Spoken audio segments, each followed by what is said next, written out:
Quando a rivalidade é próxima até demais, mano, que parece que são estádios que são colados, tá ligado? De times adversários que são colados.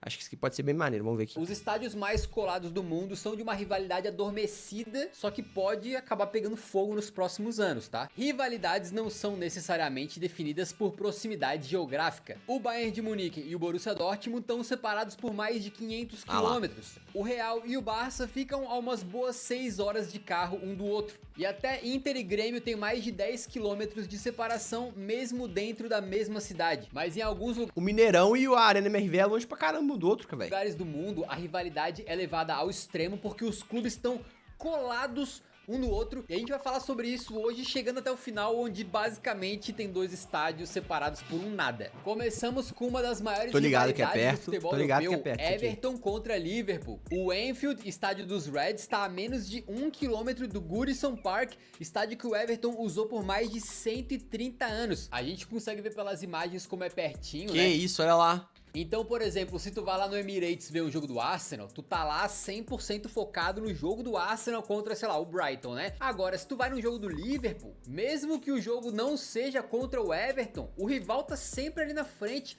dá pra quase sentir a presença dele. A lembrança da rivalidade é muito física, né? E muito próxima. E hoje em dia a gente se pega muito pensando no quê? No que aconteceu hoje, na última rodada, nos últimos gols e tal. Mas o torcedor do Everton e do Liverpool, que parar um pouquinho pra lembrar da história, tem mais motivo ainda pra olhar pro estádio do rival e sentir fortes emoções. Essa história aqui é magnífica, se você não conhece, vale a pena parar com muita atenção pra ouvir. Então vamos ouvir então, vamos ouvir. Fica atento aí todo mundo, hein? Isso porque no início da sua história, o Everton jogava em Anfield. Nem Exatamente, fudendo. o clube não só surgiu É o por lá, quê? como chegou a utilizar vermelho no começo da sua Não. história. Foi só por conta de um desentendimento com o dono do estádio na época que o Everton se deslocou, construiu a sua própria casa Mentira, e véi. eventualmente também foi usar o azul, né? Então o torcedor do Everton olha pro Anfield e sabendo dessa história pode pensar, pô, essa aí era a nossa casa. Enquanto o torcedor do Liverpool Mano, que isso? Eu não sabia disso. Você sabia disso?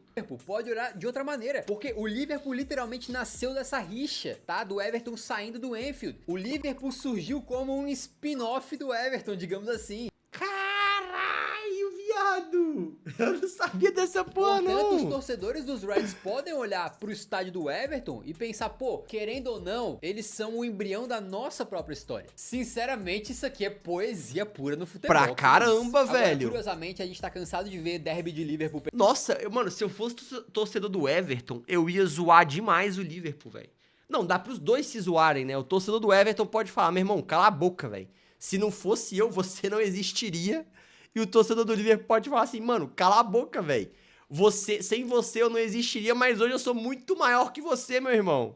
Pegar fogo, é uma rivalidade muito intensa e tal, mas mesmo assim, você sabia que ele é conhecido como o Friendly Derby? Ah, Isso porque, cara, família, Aí fica só pelo nome mesmo. amigos, conhecidos, estão todos divididos na cidade, entre os dois clubes, né? Então como que tu vai odiar o outro se provavelmente, sei lá, tua mãe torce pro Everton, teu pai torce pro Liverpool, no trabalho tem colegas que torcem pros dois? É interessante. Ah, pô, aqui em Minas é assim, velho. Minas é Cruzeiro e Atlético, tá ligado? E a galera se odeia.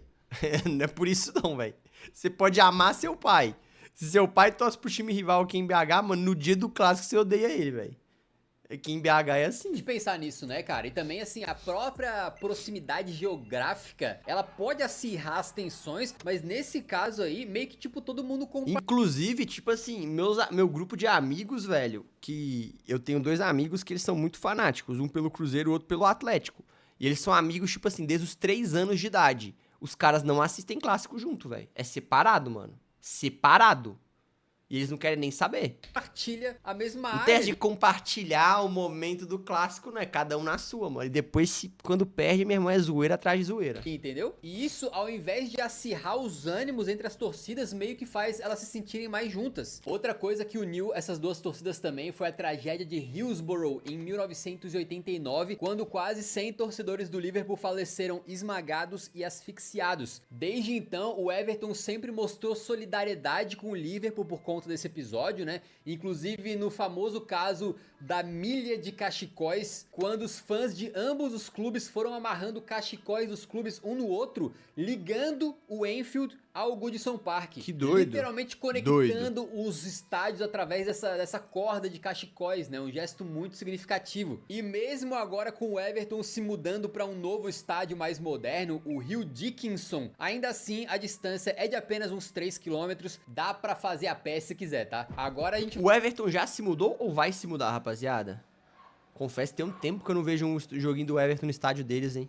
vai caminhando para distâncias cada vez mais curtas, até uma que se tu chutar a bola de um gramado é capaz de cair dentro do estádio do outro. Por falar em gramado, vocês sabem que um campo de futebol profissional tem mais ou menos 105 metros de comprimento. Okay. Agora tu imagina dois clubes separados por dois campos de futebol e nada mais. É o caso do Derby de Notts. O caso do Nottingham Forest, vocês conhecem muito bem. Nottingham Forest é muito mais maneiro que esse outro time aí, né? Lendário, com uma das histórias mais Everton tá na PL, pô, tá, uai. Do futebol. Com Jack Grealish. Porque a gente já contou com detalhes no nosso vídeo de times imortais do Nottingham Forest bicampeão europeu. Vale a pena assistir. Agora, talvez você não saiba do outro Notts, que é o Notts County. Eles são amplamente considerados o clube de futebol profissional mais antigo do planeta Terra. Caralho, 1862.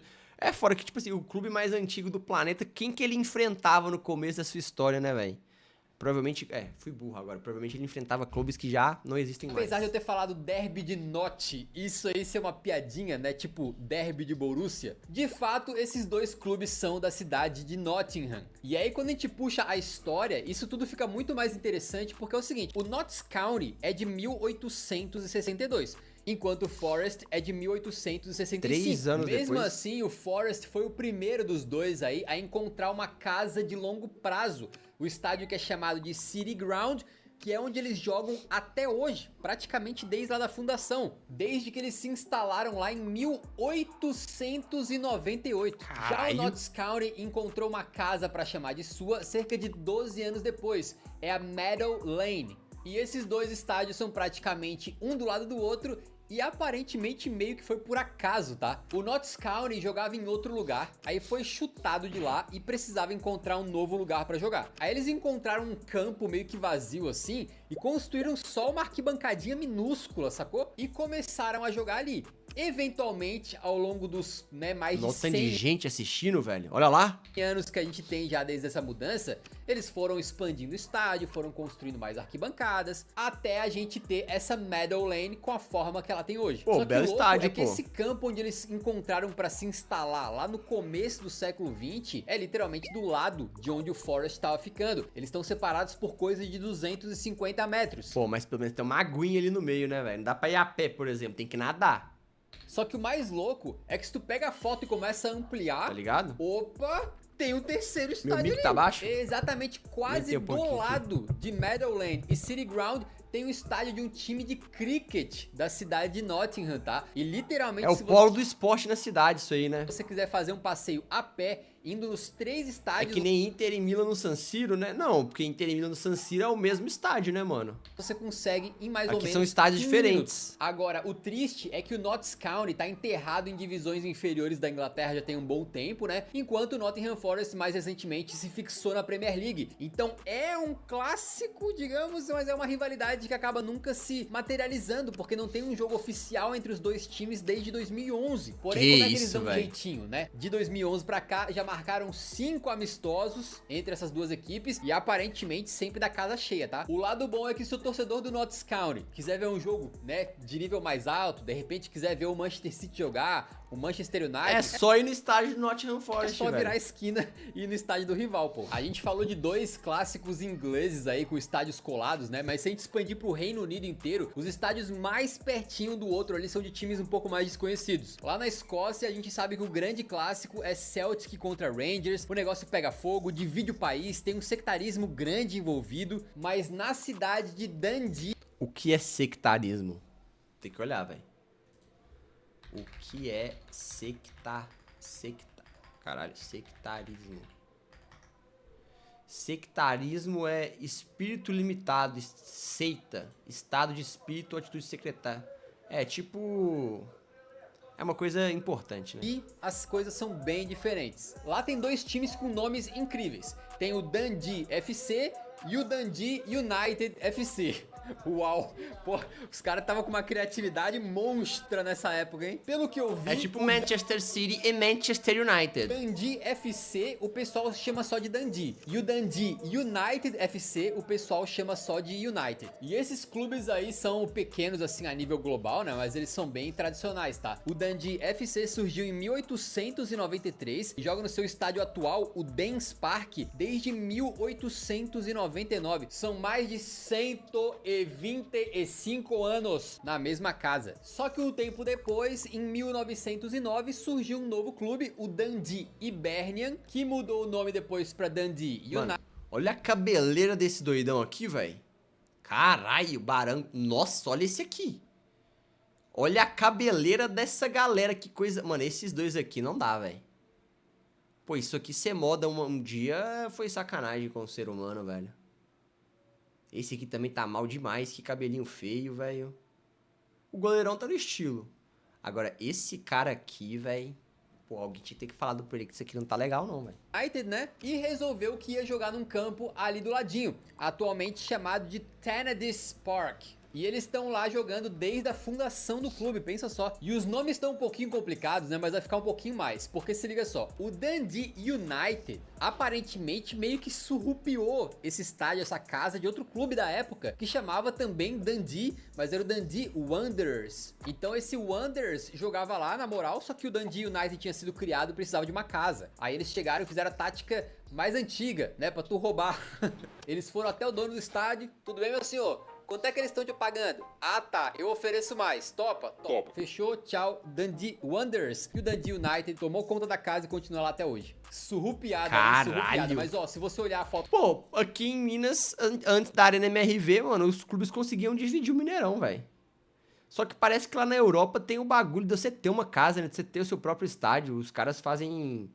Eles valorizam isso, né? Pra um clube, parece. Assim, de cima a gente consegue ver que os dois estádios estão bem coladinhos. São coisa de 180 metros Bem apenas perto separando mesmo. ambos. É praticamente só atravessar a rua, tá? E essa distância sendo pequena acaba também unindo os fãs mais ou menos naquele pique Liverpool e Everton. As famílias todas têm torcedores de ambos os clubes, então apesar da rivalidade, ninguém fica se pegando de porrada ou se matando, né? É uma rivalidade positiva, bonita de ver, na base da amizade que une as pessoas. Mas também, velho, dois times jogando a Série C lá, velho. Você vai ficar saindo na mão, pô? Mesmo com cada um torcendo. Na moral, seu time joga... Mano, se seu time jogar Série C, Série D e você tem a pachorra de sair na porrada com o torcedor rival, velho.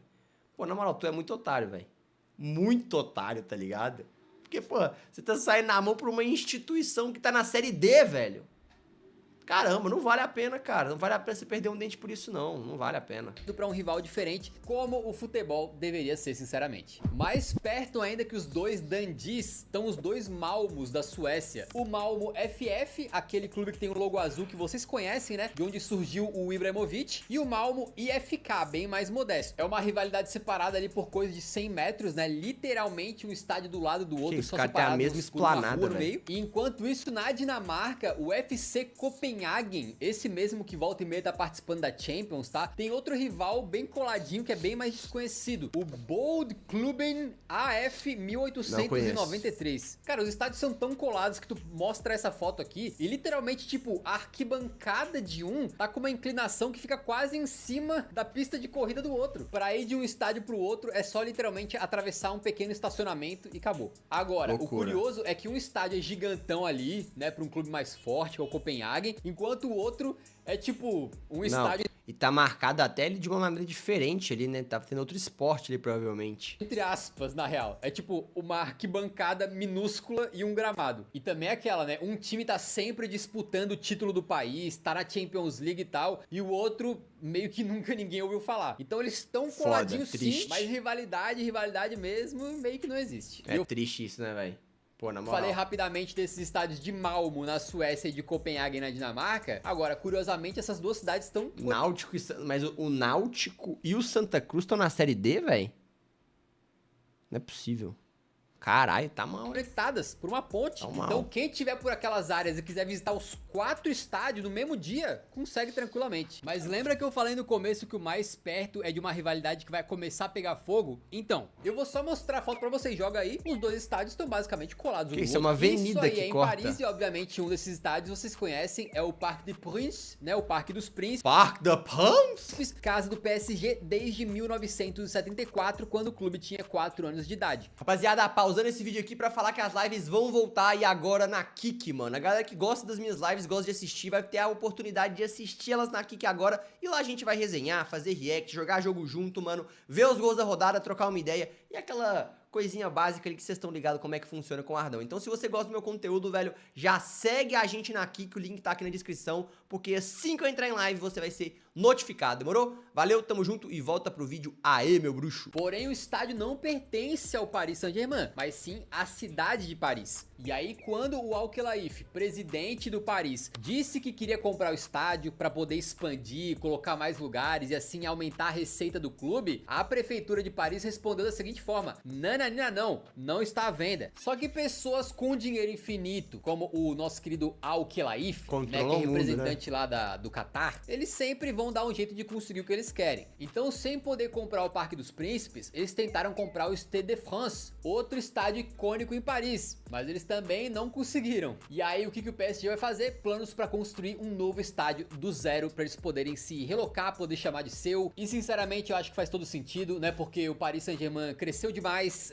tá com uma torcida que lota o estádio basicamente em todo jogo, então precisa de uma casa nova, moderna, com certeza. Falei um monte, mas por que diabos tem um estádio colado no Parque dos Príncipes, né? Aquele ali é o estádio centenário Jean Bouin, que pertence à cidade de Paris, mas está cedido já há décadas para utilização pelo clube de rugby Stade Français Paris. Aí você que tá prestando atenção, pensa assim... Mas aí não tem rivalidade, né? Pera, mas o que um clube de rugby tem nada rivalidade a ver. com o Paris Saint-Germain que joga futebol? A história é um pouquinho mais complexa do que essa, tá? Porque Paris, obviamente, é uma cidade muito grande que tem vários outros clubes de futebol, certo? Entre eles, o Paris FC. Conheço, que é beleza. basicamente um predecessor do PSG. Se liga na história. O Paris FC foi fundado em 1969 e em 1970 eles se fundiram com outro clube para se tornar o Paris Saint-Germain. Só que depois de 2 anos, em 1972, tiveram desavenças dentro do PSG, né, que era esse novo clube formado da fusão ali, e o Paris FC resolveu então se separar de novo. E nessa separação, o mais doido é que o Paris FC continuou na primeira divisão e o Paris Saint-Germain teve que reiniciar da terceira. Caralho, o PSG foi jogado...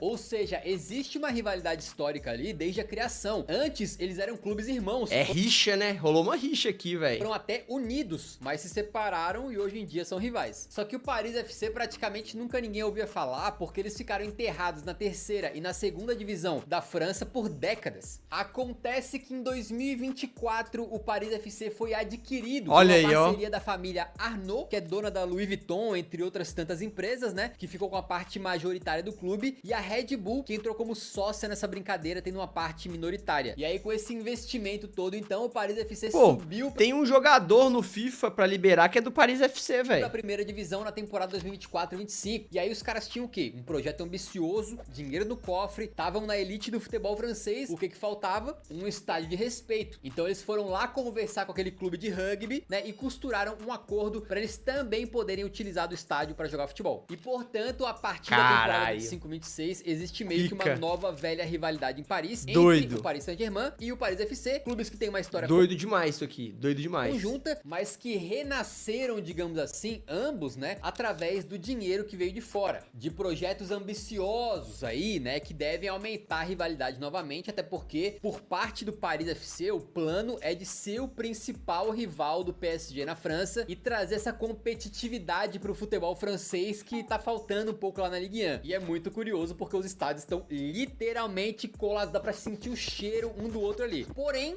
não por muito tempo, porque o acordo do Paris FC para jogar nesse estádio de rugby vai até 2029 e eles também têm plano de reformar o estádio antigo onde eles jogavam, que é o Charletti, me desculpe meu francês, e eles querem voltar para lá Charletti depois, entendeu? Então nesse momento os dois clubes estão ali, mas os dois têm planos de sair. Então quem sabe daqui a 10 anos esses estádios continuem colados, mas eles não sejam nem casa do PSG. Pô, mas aí na moral é muito vacilo da prefeitura de Paris, mano.